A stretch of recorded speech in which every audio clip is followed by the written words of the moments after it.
Welcome back. This is the Chemistry Girl. We are still talking about relative price. Eventually, we are going to bring it back to the periodic table, but we are still talking about relative price for now. Just to remind you where we're at, we said last time that the relative price is the price of one object compared to another object. We're going to add to this definition today because this definition is not totally complete. And that's the point of this video, is to make this definition complete. So I have some different examples here. We talked about pasta last time and it was different. And so if you didn't watch that video, you may want to go back and watch that. This is video 3, so that was video 2 if you want to go back and watch it. But now I have some different sets of pasta here. I have some farfalle from Food Lion for 50 cents. I have some spaghetti from Food Lion for $1. And I have some elbow macaroni from Walmart for $1.50. So my first question for you is, which one would you buy and why? If you're in a classroom, pause the video for a moment, talk to your friends. Which one would you buy and why? All right, welcome back. I hope you were able to pause the video and have a little discussion there. Remember last time that I said I would choose the cheapest option. And that's partly because teachers don't get paid any money. Well, actually, they do get paid money, but haha. Never mind. Moving on. I said I would buy the cheapest option. I'm not really a teacher anymore, but I'm still cheap. So that would be this one, right? Pause. Okay. If I was just looking at these prices, that would be correct. But what's different about these pastas when compared to video 2, in video 2, we were comparing the ounces and the ounces were the same. In this video, plot twist, the ounces are different. Look at this. This one's 12, and this one's 16. Deceiving, deceiving. This one's 48. All right, so they don't have the same number of ounces. So I guess my next question is, well, yes, this one is the cheapest, but is it the best value for my money? Which one of these could I buy the most food for the littlest amount of money? Now, this happens a lot when you go grocery shopping. You're trying to find the best bang for your buck. So pause the video again. Which one would you buy if you were trying to get the most food for the least amount of money? All right, welcome back. So I hope you recognized this one's 12 ounces, this one's 16 ounces, this one's 48 ounces. And so I just want to show you, let's bring all of these up to match the largest one. So if this one's 12 ounces, 12 when compared to 48, I'm going to have to multiply this one by 4. And so there's one here. There's a second one for 50 cents. There's a third one for 50 cents. There's a fourth one for 50 cents. And let me move it down here so we can see it a little better. That comes out to a total of $2. 1, 2, 3, 4. Each is 50 cents. That's a total of $2. This one is 16 ounces. Well, 16 goes into 48 3 times, so there's one. There's a second one. There's a third one. So 1, 2, 3. That's a total of $3. Okay? And then this one's already at 48 ounces. And so we can see if I want 48 ounces of farfalle, that's going to cost me $2 whole. If I want 48 ounces of spaghetti, that's going to cost me $3. And if I want 48 ounces of elbow macaroni, that's going to cost me $1.50. We all know that the Chemistry Girl, Miss Dunphy, is cheap. And so if I can get the same amount of food for $1.50 as compared to $3 or $2, I'm going to go with the $1.50. Now, who cares? How does this relate to chemistry? Well, we want to talk about relative price, the price of one object or thing compared to another object or thing, okay? But in order to figure out these relative prices, let's go ahead and calculate the relative price, and then we'll talk about the significance. Okay.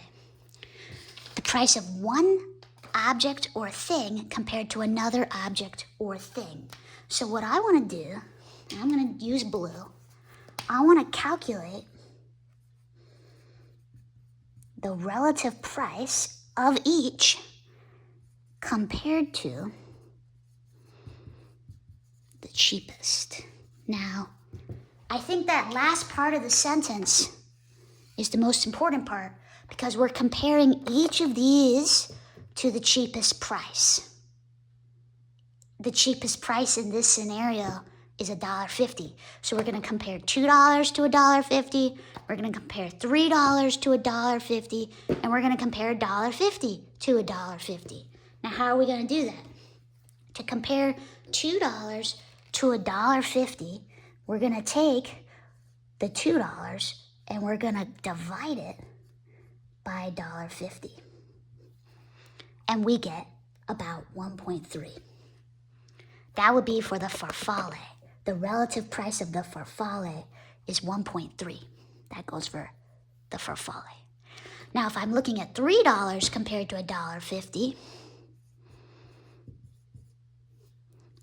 whatever I'm comparing to is always going on the bottom. How many times does this thing go into that thing? That gives me 2. So the relative price of the spaghetti is 2. And then here, if I'm comparing the elbows, which is $1.50, compared to the cheapest, well, the cheapest is the elbows, so I'm going to divide it by itself. It has a relative mass of 1. Not a relative mass, a relative price. So, what's the purpose of this video? Remember, we talked about relative price last time. We found the relative prices of each, the cheapest one always having a relative price of 1 because it's compared to itself. Whereas the most expensive thing has the highest relative price. We could say this means this one, the spaghetti, is double when compared to the elbows, and the farfalle is 1 1/3 when compared to the elbows. Now remember that relative price is all about comparing or a comparison, a relationship when compared to the same thing. In this case, we chose the cheapest thing, okay? Now, the one thing that I want to focus on in this video, in order to calculate these relative prices, this is very important.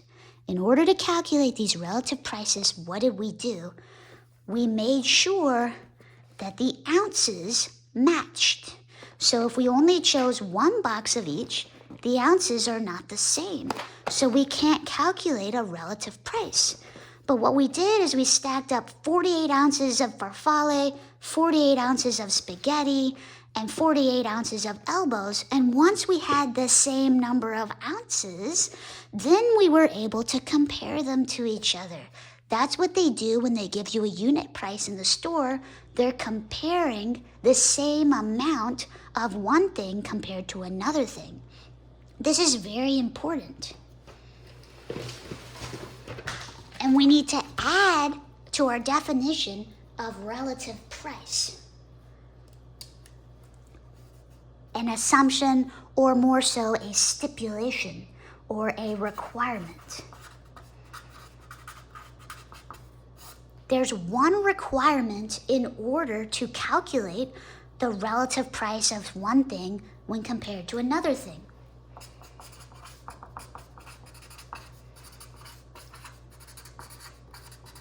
The items we compare must be of the same number or amount.